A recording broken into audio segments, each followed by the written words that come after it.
Natalie Portman, in town for Jackie, and I saw this in Toronto at this incredible screening, and afterwards you admitted you were a little scared of it. What frightened you about it, or challenged you the most? Well, I think that playing a figure that people are so familiar with, that people know exactly how she talked and looked, really makes makes it scary, because you want to be believable more than anything when an audience watches your film, that you have to cross that threshold of just people believing who you are. So dressing up and putting on the costumes and putting on the pink suit with the blood, Pablo went farther in terms of really portraying what this woman went through. Yes, it was very extreme, what she really lived through and what she really dealt with, and I think it was great to have Pablo guiding us, because he was really interested in what she was like as a human being, not as an icon, and didn't have sort of, because he's not American, he's Chilean, he doesn't have this sort of baggage of the Kennedys as our royals, or as our legends that you need to revere and be so careful with. He allowed us to get to play them as human beings with strengths and flaws. How did you feel when you began to realize that his solution for the best way to shoot this movie was to come in really close on your face? Well, it was lucky in that a lot of it was handheld. Our DP Stefan was incredible, and they lit sort of the whole space so that we could move around freely.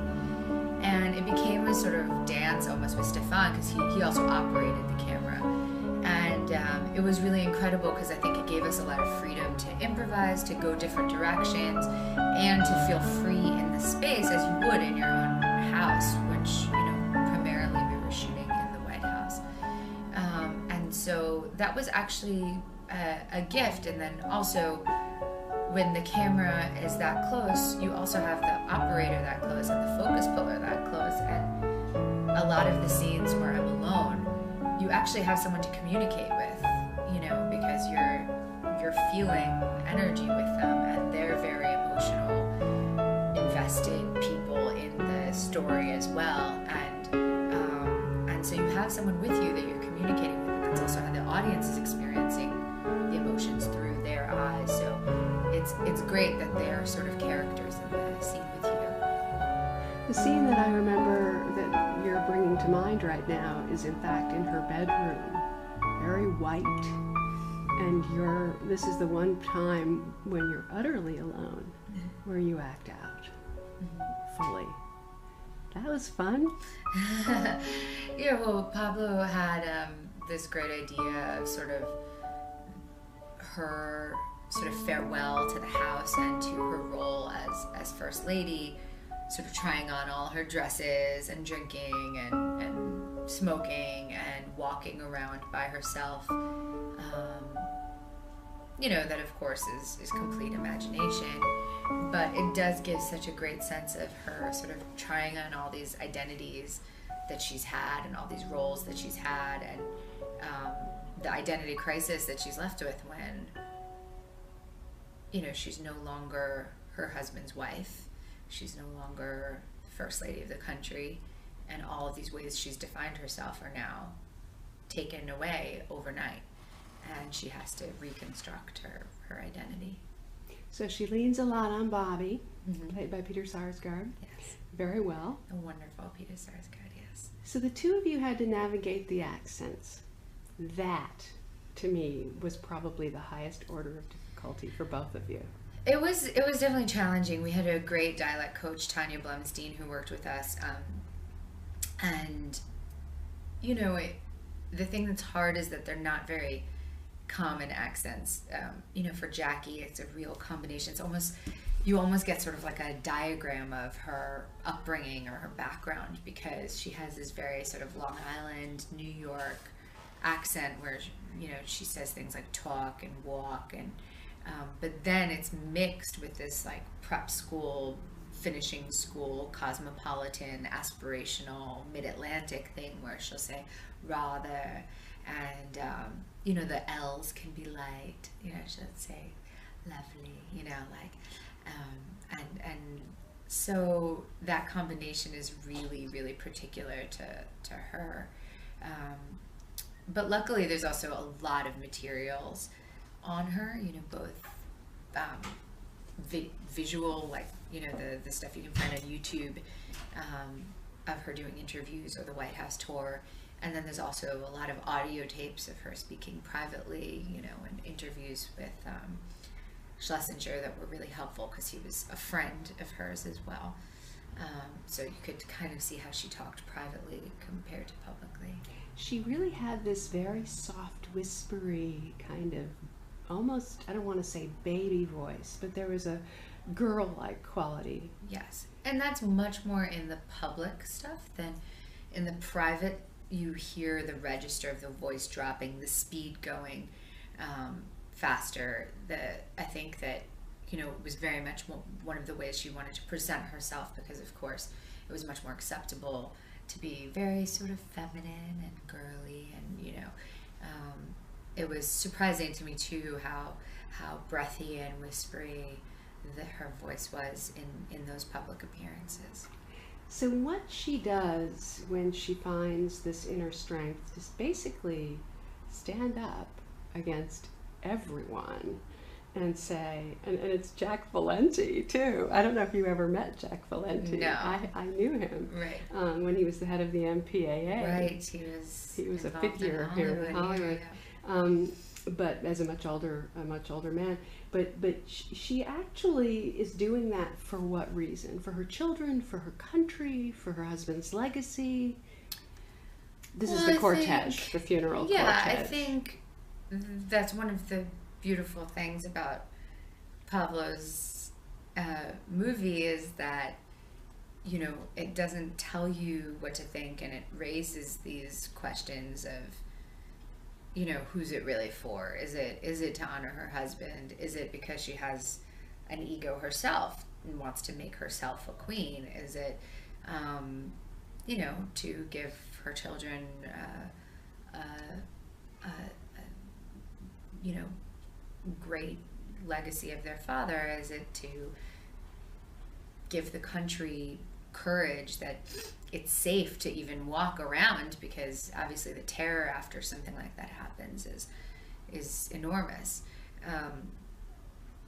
You know, I think it's a little bit of everything maybe, and also that hopefully each viewer will have their own sort of perception of it based on the way they see things. That's interesting. So you make decisions about the roles that you make. I find it actually quite fascinating, because you're not doing it on the basis of how commercial something will be or anything like that. It feels like you're looking at the roles and the directors very carefully. Yeah, I mean, there's so many things that go into these decisions, and I feel like at different moments in my life, it's been different things too. You know, there have been moments in my life that I wanted to do something really like silly and fun, and there are moments where I've wanted to work with really, you know, directors that I am obsessed with, no matter what the role was, or, you know, I just wanted to be part of their process. And there are moments when I don't have many options, but I really feel like working, and it's the best of what's offered, you know, and I just really want to work. And I find that hard to believe. Thanks, but I've been very, very lucky that I've gotten to do a big variety of things, and with people I admire. I wondered if the directing of your movie empowered you in some way to sort of go, I want to try new things, because I just looked at all the films you have coming up, which there are quite a few. You've been working very hard, including a TV series. Well, that's really like in early development. That's very far away. Though, an HBO thing, which sounds really cool, and the long-running Terrence Malick experiment, which we will see eventually. Weightless, and then Annihilation with Alex Garland, the guy who did Ex Machina. Tell us a little bit about that. Well, Annihilation is a really great script by Alex Garland, based on a book by Jeff Vandermeer, and it was an incredible it's an incredible piece. It's a very uncommonly has 5 women sort of going into this unexplained environmental phenomenon to try and understand what's happening, and they're all sort of scientists of different types. And so I had the rare opportunity of getting to work with amazing people like Gina Rodriguez and Tessa Thompson, Tuva Novotny, and Jennifer Jason Leigh. And I say rare because actresses rarely get to work with each other. You know, it's usually a film of all males and, you know, 1 woman, maybe 2 if you're lucky. Do you apply the Bechdel test when you look at roles? I do. I'm grateful that exists. I mean, I do think that it's possible for a film to, I think it's possible for a film to not pass the test and not be sexist. But it's a rare occasion. It's a rare occasion. Now, Xavier Dolan, that also interests me that you would want to work with him. Yes. Mommy is one of the most remarkable films I've seen in the past several years, and I think he's really incredible. I'm going to see his newest film next week, which I'm very excited about. It's Only the End of the World. And yes, it's a small role in his next film, but I'm just excited to work with him and be part of his vision.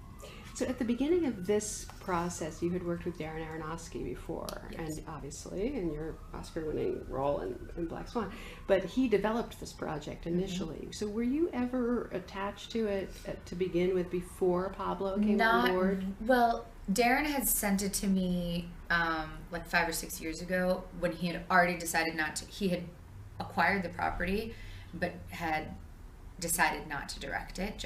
He just wanted to produce it. And he said, "Oh, would you be interested in this?" And I read it and I loved the script, but I thought that it was so crucial who would direct it, you know, that would define whether it was, that someone could turn it into something conventional or could turn it into something really incredible. And so he proposed people over the years and none of it really worked out. And then he came to me last year with the idea of Pablo. And what made Pablo look good to you? Well, I saw his films, which are incredible and very unique and have a very specific vision. And then I met him, and he had a very clear idea for what he wanted to do, but also a real openness to discovery. And then he had this kind of daring, sense of, he was like, we're either just diving into this together right now or we walk away, but you have to you commit and you go for it, and it was this it was a great energy to have, an inspiration to have, to just be like, okay, we're gonna go forward with this. And I think it worked out. Thank you. Thank you. Thanks so much.